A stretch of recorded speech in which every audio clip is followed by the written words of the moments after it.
जय श्री कृष्ण भक्तों, आपका स्वागत भागवत महापुराण में की गाथाओं में। हम दशम स्कंद आज तृतीय अध्याय का श्रवण करेंगे। वसुदेवं सुतं देवं कंसचारूरमर्दनं देवकी परमानंदं श्रीकृष्ण वंदे जगद्गुरु। श्रीकृष्ण शरणं गोपाल शरणं श्रीकृष्ण शरणं गोपाल शरणं। मेरे बांके बिहारी नंदलाल शरणं मेरे बांके बिहारी नंदलाल शरणं श्री कृष्ण शरणं गोपाल शरणं श्री कृष्ण शरणं गोपाल शरणं। मेरे बांके बिहारी नंदलाल शरणं मेरे बांके बिहारी नंदलाल शरणं श्री कृष्ण शरणं गोपाल शरणं कृष्ण शरणं गोपाल शरणं। मेरे बांके बिहारी नंदलाल शरणं मेरे बांके बिहारी नंदलाल शरणं श्री कृष्ण शरणं गोपाल शरणं श्री कृष्ण शरणं गोपाल शरणं। मेरे बांके बिहारी नंदलाल शरणं मेरे बांके बिहारी नंदलाल शरणं। बोल भगवान श्री कृष्ण की जय। श्री नंद के लाला की जय। श्री देव की नंदन श्री कृष्ण की जय। श्री द्वारकाधीश भगवान श्री कृष्ण की जय। बोल देवादिदेव पूर्ण ब्रह्म भगवान श्री कृष्ण की सदा ही जय। जय श्री कृष्ण भक्तों, आपका स्वागत है भागवत महापुराण की गाथा में। तो हमने श्रवण किया शतक भंजन और तृणावर्त का मोक्ष उद्धार हुआ था। भक्तों, ये वो असुर थे जो कभी मोक्ष के बारे में सोच भी नहीं सकते थे, लेकिन किसी सत्पुरुष का समागम होने से पहले इनको उसमें श्राप मिला हो। उस समय इनको लगा कि श्राप था, लेकिन वो श्राप मोक्ष का वरदान था। भक्तों, होता यही है कि मानव जब कष्ट होता है या कोई हमारे प्रतिकूल बात होती है तो बहुत घबरा जाता है और सोचता है कि प्रभु मेरे से क्या पाप हो गया। लेकिन उसको ये नहीं मालूम होता कि भगवान उसका इसी में ही कल्याण कर रहे हैं। कहते हैं हमारे जो प्रभु भगवान श्री कृष्ण ने जितनों का भी वध किया उन सबका कल्याण कर दिया था। क्यों? ये स्वयं ईश्वर है, पूर्ण ब्रह्म है, और इनका जो स्पर्श है, इनका दर्शन ही कल्याण के काम। यहाँ तक जब महाभारत हुई थी, कहते हैं जिस किसी सैनिक ने या किसी ने भी भगवान श्री कृष्ण की छवि और अर्जुन के रथ को देखा था कि भगवान रथ हाँक रहे हैं और अर्जुन उस पर सवार है, उस छवि को देखा था, वो भी मोक्ष पा गए। यानी कि महाभारत में जितने भी मरे, क्योंकि उन्होंने भगवान श्री कृष्ण के दर्शन कर रखे थे। भक्तों, इसीलिए कहते हैं कि हम भगवान श्री कृष्ण का जितना चिंतन करेंगे, जितना उनका सिमरन करेंगे, उतनी हमारी गांठें, उतने हमारे पाप उतने हमारे बंधन, हमारे को मिले हुए कोप, श्राप, दंड, ऋण, सबसे हम मुक्त हो जाएंगे। यहाँ तक कि जो 3 गुण हैं जिसके कारण हम सारे ये कर्म करते हैं, वो भी शांत हो जाएंगे। और 3 गुणों के कारण उत्पन्न होने वाले काम, क्रोध, लोभ कहते हैं बिल्कुल शांत हो जाएंगे, समाप्त हो जाएंगे।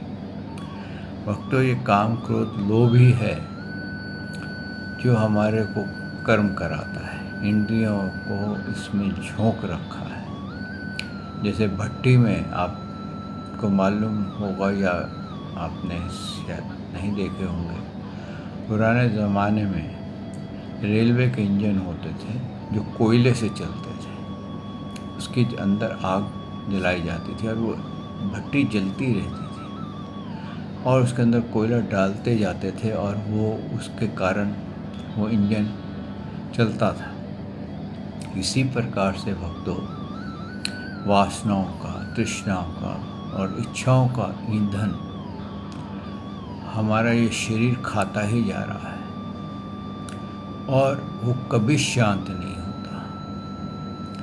और इसको शांत करने के लिए जब हम भगवान श्री कृष्ण के नाम का चिंतन करते हैं, यानी कि उस ईंधन में अगर हम जल छिड़कते हैं तो ये शांत हो जाएगा। और शांति ही नहीं होगा, केवल आनंदित हो जाएगा। भक्तों, जितनी भी हमारे को कष्ट हैं, तकलीफ़ें हैं, आप देखिए अधिकांश जो हैं वो हमारे शब्दों से हैं। किसी के शब्द पसंद नहीं आए, क्रोध अग्नि उत्पन्न हुई, क्रोध ने हमारे अंदर नेगेटिव केमिकल डिस्चार्ज किया। उस केमिकल डिस्चार्ज से हमारे बहुत सारे ऑर्गन्स, बहुत सारे शरीर की सेहत खराब हो गई। इसी प्रकार से बहुत ज़्यादा चिंतन करने लग गए किसी बारे में या किसी मानव के बारे में, किसी के बारे में बहुत ज़्यादा आवश्यकता से ज़्यादा उसका विचार करने लगे और उस विचार को करके हम परेशान हो रहे थे। तो जब हम ऐसी स्थिति में आते हैं तो हमारे अंदर फिर केमिकल डिस्चार्ज होते हैं और उस केमिकल डिस्चार्ज से हमारे को अंदर अनेकों बीमारियां फैल जाती हैं।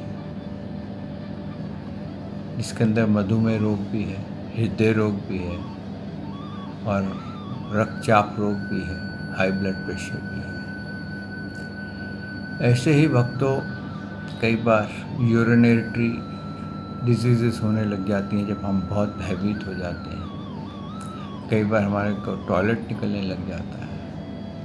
कई बार आँखों से दिखाई कम पड़ने लग जाता है, सुनाई कम पड़ने लग जाता है। ये और कुछ नहीं है भक्तों, ये हमारे अंदर शब्द जाल जो हमारे अंदर बुना गया है उसके अंदर से निकले हुए तीर हैं जो हमारे शरीर के सिस्टम को खराब कर देते हैं।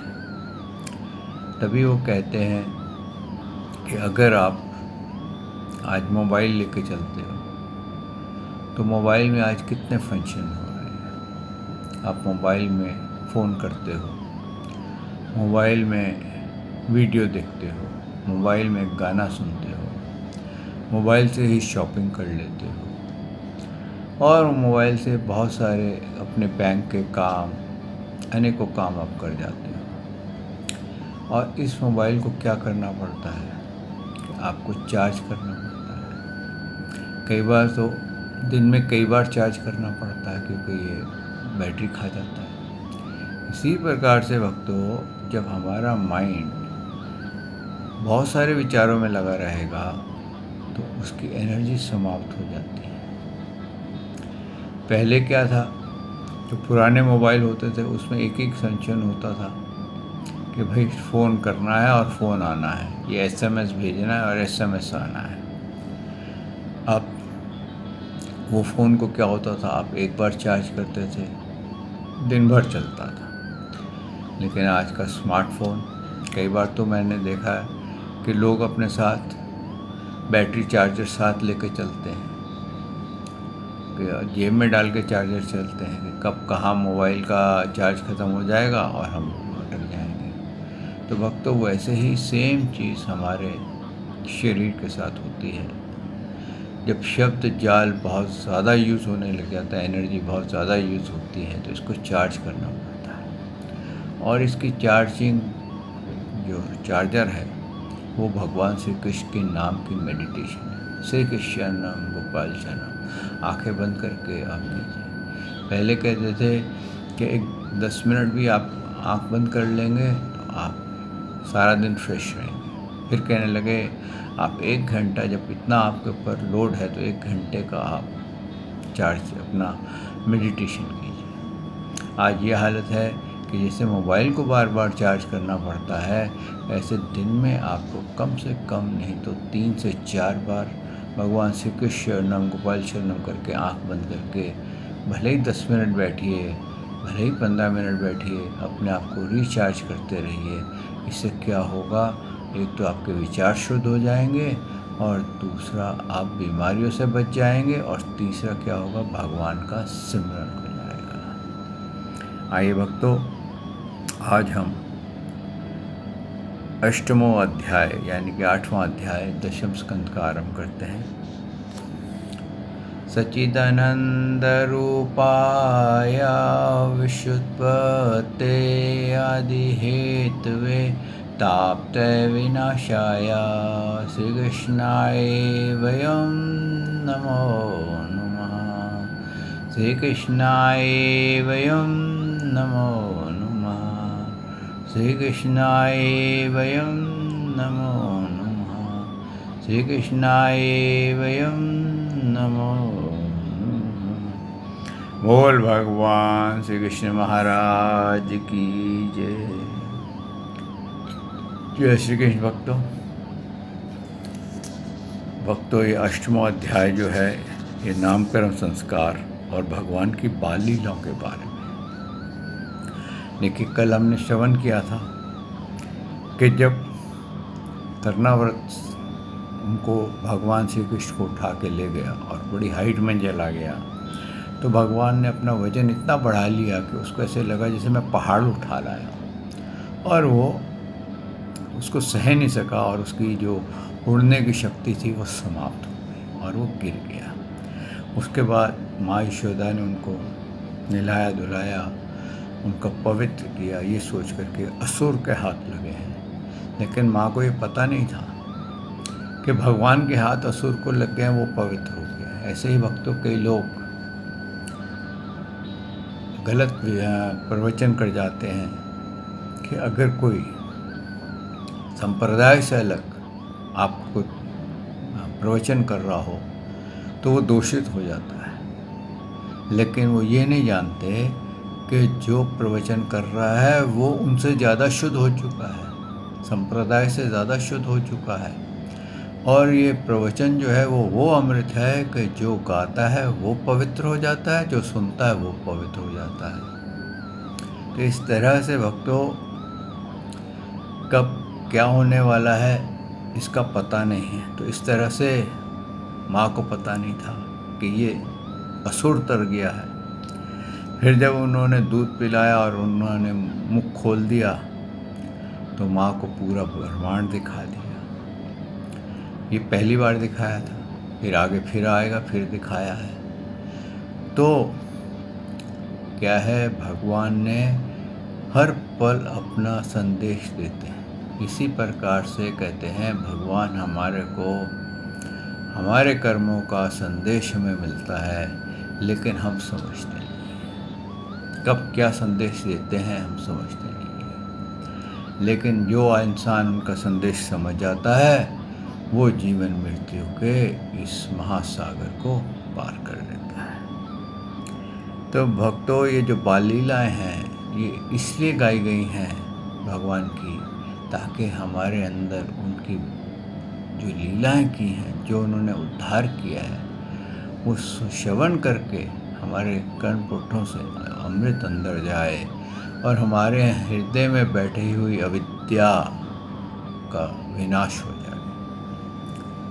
और भगवान की सात्विक भक्ति, ज्ञान वैराग्य सहित और उनकी स्मृति जागृत हो जाए। भक्तों, सुखदेव जी कहते हैं, परीक्षित यदुवंशियों के कुल पुरोहित थे श्री गर्गाचार्य जी। वह बड़े तपस्वी। वसुदेव जी की प्रेरणा से वे एक दिन नंद बाबा के गोकुल आए। उन्हें देख करके नंद बाबा बड़े प्रसन्न हुए। वे हाथ जोड़कर उठ खड़े हुए, उनके चरणों में प्रणाम किया। इसके बाद ये स्वयं भगवान ही हैं, इस भाव से उनकी पूजा की। भक्तों, क्या है कि ये जो गर्गाचार्य जी हैं, ये ब्रह्मा जी के पुत्र हैं और इनको ब्रह्मा जी से ज्ञान हो गया था कि 22वें द्वापर में भगवान 16 कला से संपूर्ण पूर्ण ब्रह्म रूप भगवान श्री कृष्ण धरती पे अवतार लेने वाले हैं। तो ये तब से भगवान की प्रतीक्षा कर रहे थे कि मैं, और इनको जब ये पता चला कि यदुकुल के अंदर वंश में ये होने वाले हैं, तो ये यदुकुल के पुरोहित बन गए, ताकि यदुकुल में कोई भी कर्म, सत्कर्म हो, नामकरण हो, कुछ भी कार्य हो, वो मेरे थ्रू ही हो और मुझे पता चल जाएगा कि भगवान कहाँ है और कैसे हैं, और मैं उनके साक्षात कर लूँगा, मैं उनका चरण स्पर्श कर लूँगा। भक्तों, इनकी देखा जाए तो तपस्या कितने युगों की हो गई थी, लेकिन इन्होंने कभी हार नहीं मानी थी। भगवान श्री कृष्ण के चिंतन में ही रहते थे और उस चिंतन करते करते ये मौका इनको मिल गया। और जब नंद बाबा ने इनसे कहा कि महात्मा, आप जैसे गृहस्थों के घर हमारे जैसे गृहस्थों के घर आ जाना ही हमारे परम कल्याण का कारण है। आप आए हैं तो हमारा घर पवित्र हो जाएगा। मैं आपसे एक प्रार्थना करता हूँ कि आप यशोदा और रोहिणी के पुत्र का नामकरण कीजिए। जबकि इनके नंद बाबा के जो पुरोहित हैं वो शांडिल्य मुनि हैं, पर उन्होंने शांडिल्य मुनि से ना करा के गर्गाचार्य जी से करा। इसके दो कारण हैं। एक कारण तो ये कि गर्गाचार्य जी बहुत सीनियर थे, और दूसरा ये था कि ये सबको मालूम था ये ब्रह्मा जी के पुत्र हैं। और एक तीसरी बात ये थी कि गर्गाचार्य जी स्वयं तपस्या कर रहे थे कि मुझे अवसर मिले भगवान श्री कृष्ण का नामकरण करने का। इसीलिए उन्होंने यदुवंशियों की पुरोहिती का काम लिया था। पुरोहिती का काम भक्तों अच्छा काम नहीं होता, ऐसा शास्त्र में लिखा है। एक छोटा काम में इसको कहा गया है। उसका कार्य होता है उसकी डिटेल्स बतानी, सब भविष्य बताना, ये बताना और उनकी पूजा पाठ करने, उनके नामकरण करने, उनके मृत्यु हो जाए तो उनके संस्कार करने, ये सब उसका कार्य होता है। तो भक्तों, अब गर्गाचार्य जी ने चाहते तो थे, अभी मौका मिल रहा था, उनको पता था कि ये भगवान है, चाहते भी थे, लेकिन ऊपर से क्या कहा कि ये जो है अपना, आप मेरे को नामकरण कराएंगे तो मैं तो यदुवंशियों का पुरोहित हूँ, तो यदुवंशियों का पुरोहित हूँ तो कंस को पता चल जाएगा कि आपने मेरे से नामकरण कराया, तो बिना मतलब ही कंस आपसे वैर ठान लेगा।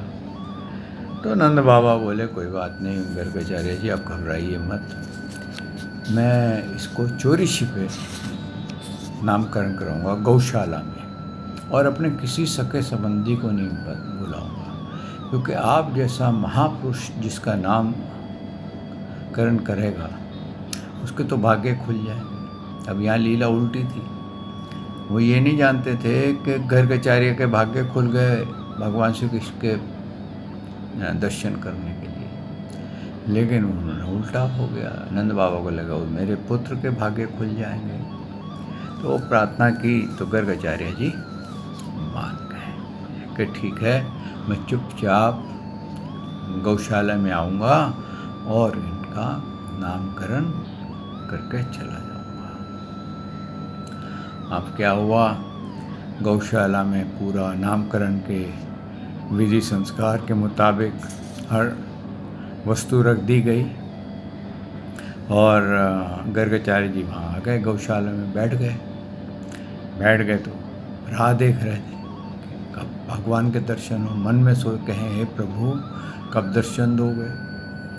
अब यशोदा जी को और रोहिणी जी को जब संदेश दिया गया कि गर्गाचार्य जी नामकरण करेंगे, आप दोनों पुत्रों को तैयार करके ले आओ, बहुत बड़े आचार्य हैं और इनके द्वारा जब नामकरण होगा तो हमारे पुत्रों का भाग्य उदय हो जाएगा। ये वो नाम रखेंगे जो कि सदा इनका भाग्य खुलता ही रहेगा, वीरता ही वीरता रहेगी, मतलब विजय ही विजय रहेंगे। ये कहीं पर ये कभी हार ही नहीं सकते। अब ये नहीं मालूम, ये तो इनका जो नाम लेगा वो कभी ज़िंदगी में फेल नहीं होगा, वो सदा विजयी रहेगा, अजयी रहेगा।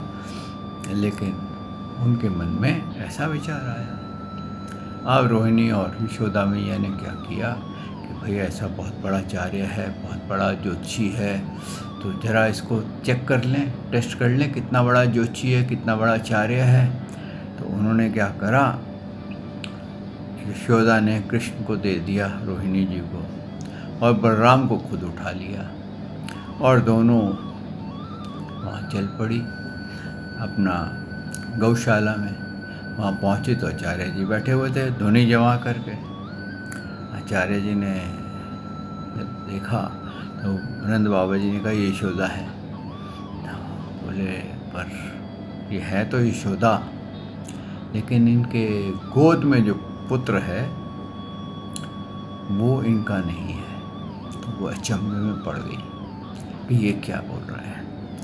उन्होंने कहा यह रोहिणी का पुत्र है और इसका नाम होगा रोहिणी, और यह अपने सगे संबंधी और मित्रों को अपने गुणों के अत्यंत आनंदित करेगा, इसलिए इसका दूसरा नाम होगा राम। इसके बल की कोई सीमा नहीं होगी, अतः इसका एक नाम बल भी होगा। यह यादों में और तुम लोगों में कोई भेदभाव नहीं करेगा और लोगों में फूट पड़ने पर मेल करवाएगा, इसलिए इसका एक नाम होगा संकर्षण। और ये जो सांवला है, अब जो रोहिणी की तरफ हम मुड़े, ये प्रत्येक युग में शरीर धारण करता है। जैसे ही उन्होंने कहा प्रत्येक युग में शरीर धारण करता है, तब तक तो भगवान शांत रहे। उन्होंने कहा इसके गुण तो साक्षात, इतना ही बोले तो भगवान ने अपनी आंखें लाल कर ली। बोले प्रभु मैंने क्या भूल कर दी कि आप इतने क्रोधित होकर के मुझे देख रहे हो। मैं तो आपका नामकरण करने आया हूँ, आपका दर्शन करने आया हूँ, लेकिन आप तो मेरे से बात ही नहीं करते। तो भगवान ने कहा भाई तू जो रहस्य खोल रहा है ना, नारायण बोलने वाला है, तो ये मेरे को भगवान समझेंगे। और होगा क्या कि कहते हैं ना कि भगवान कहाँ रखे जाते हैं, एक कमरे में, मंदिर में या अलमारी में रख दिए जाते हैं। वहाँ आरती करेंगे, घंटी बजाएंगे, माखन मिश्री का भोग लगाएंगे और मैं वहीं बैठा रहूँगा और ये मज़ा करेंगे। मैं तो यहाँ पर मज़ा करने के लिए आया हूँ, रास करने के लिए आया हूँ, आनंद करने के लिए आया हूँ। तो बोले ठीक है, ब्राह्मण को कितनी देर पर लगती है बात पलटने के लिए। तो ये कहे अभी वो मुंह जब खुला हुआ था, इतनी बात वो कर ली, तो इतने में टाइम हो गया काफ़ी। तो जो यशोदा मैया थी बोले किसको पकड़ लाए नंद बाबा आप हैं, कहीं ये तो इनका मुंह खुला हुआ और ये तो एकदम बुत बने हुए, ये क्या वो कहीं सधार तो नहीं गए, यानी कि इनकी नमन वहाँ तो नहीं गए, हिलाओ। तो जैसे नंद बाबा ने छुआ तो एकदम मुझे कहते हैं ना होश में आए, कह रहे प्रभु बोले ये जो है सांवला, इसके चरणों में इसकी रेखाएं हैं, तो हमारे को इसके चरणों की रेखा देखनी पड़ेगी, उसके बाद हम नामकरण करेंगे। तो यशोदा मैया बोली, नहीं मैं तो तुम्हारे को हाथ नहीं लगाने दूंगी, क्योंकि अभी तक किस किस रूप में कौन आया है क्या पता। यहाँ तो असुर भी रूप पलट के आते हैं। पूतना आई थी इतना सुंदर नंद बाबा की बहन बन के, क्या पता तुम भी कोई राक्षसी हो, क्योंकि वसुदेव जी का नाम लेकर के आ गए हो। तो उन्होंने बोला, नहीं ऐसी बात नहीं है, इनके जो चरण है ना उसमें रेखा है। सबके तो हाथ में होती है, माथे पे होती है, बलराम के तो माथे पे थी, इनके चरणों में है। तो मेरी ज़रा थोड़ी दृष्टि कमज़ोर है, ज़रा मैं देख लूँ पास, तो आगे ले आओ, क्या फ़र्क पड़ता है। तो यशोदा मैया जो थी वो बालक को लेकर थोड़ी आगे हो गई। तो उन्होंने देखा कि अब चरण पकड़े जा सकते हैं। फटक करके चरण पकड़े और जल्दी से माथा टेक लिए कि प्रभु, इससे पहले कि आप चरण खींचो मैं अपना कार्य कर लूँ। कहते हैं जब मौका मिले उसी वक्त अपने भजन कर लेना चाहिए, इंतज़ार नहीं करना चाहिए कि पता ही कब मौका मिले या ना मिले। और फिर उन्होंने कहा कि ये प्रत्येक युग में कर्मांश,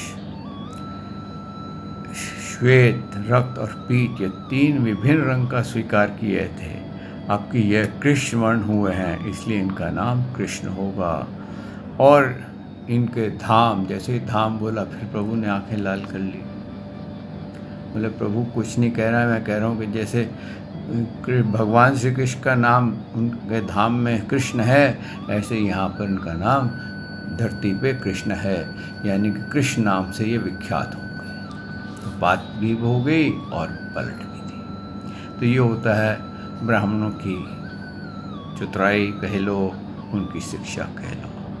इसलिए उन्होंने बोला, इसलिए इनका नाम कृष्ण होगा। नंद बाबा जी, यह तुम्हारा पुत्र पहले कभी वसुदेव जी के घर भी पैदा हुआ था, अब उन्होंने थोड़ा रहस्य खोल दिया, इसलिए इस रहस्य को जानने वाले इसे श्रीमान वसुदेव भी कहेंगे। तुम्हारे पुत्र के और भी बहुत से नाम हैं तथा रूप भी अनेक हैं। इसके लिए जितने गुण और जितने कर्म, उन सब के अनुसार अलग अलग नाम पड़ेंगे। मैं तो उन नामों को जानता हूँ, परंतु संसार के साधारण लोग नहीं जानते। यह तुम लोगों का परम कल्याण करेगा। समस्त गोप और गौओं को ये बहुत ही आनंदित करेगा। इसकी सहायता से तुम लोग बड़ी बड़ी विपदाएं बड़ी सुगमता से पार कर जाओगे, क्योंकि प्रभु स्वयं है, नाम से ही पार हो जाते हैं। तो भगवान जहाँ साक्षात है तो क्यों नहीं होंगे। अभी आप आगे आएगा कितनी बड़ी बड़ी विपदाएं इन्होंने पार की है। ब्रज में पहले युग की बात है, एक बार पृथ्वी में कोई राजा नहीं रहा था। डाकुओं ने चारों ओर लूट खसोट मचा रखी थी। तब तुम्हारे इसी पुत्र ने सज्जन पुरुष की रक्षा की और इससे बल पाकर उन लोगों ने लुटेरों को विजय प्राप्त की। जो मनुष्य तुम्हारे सावले सिलोने शिशु से प्रेम करते हैं वे बड़े भाग्यवान हैं। जैसे विष्णु भगवान कर कमलों की छाया में रहने वाले देवता असुर को नहीं जीता जा सकता, वैसे ही इससे प्रेम करने वालों के भीतर और बाहर किसी भी प्रकार का शत्रु नहीं जीत सकते। यानी कि उन्होंने यहाँ पर राज थोड़ा दबाए रखा, क्योंकि भगवान नाराज़ हो रहे थे, कह रहे मेरा भेद खोलेगा तो ये सब मुझे भगवान समझ जाएंगे और फिर मेरी लीला करने में तकलीफ़ होगी। नंद बाबा जी चाहे जिस दृष्टि से देखें, गुणों में संपत्ति में और सौंदर्य में, कीर्ति में और प्रभाव में तुम्हारा ये बालक साक्षात भगवान बोल ही दिया, नारायण के समान है ये। और फिर भगवान ने आँख निकाली, बोले मैं ये बोल रहा हूँ भगवान नारायण के समान है। जैसे कि भगवान सुंदर हैं, उनकी कलाएं हैं, वैसे इसकी भी हैं। मैं ये नहीं कह रहा कि आप नारायण हैं, मैं तो ये कह रहा हूँ कि आपके गुण और आपकी सुंदरता नारायण के समान है। इस प्रकार नंद बाबा को भली भांति समझाकर आदेश देकर गर्गाचार्य जी अपने आश्रम लौट गए। उनकी बात सुनकर नंद बाबा को बड़ा आनंद हुआ। उन्होंने ऐसा समझा कि मेरा सब आशाएं लालसाएं पूरी हो गई हैं, मैं अब कृतकृत हूँ।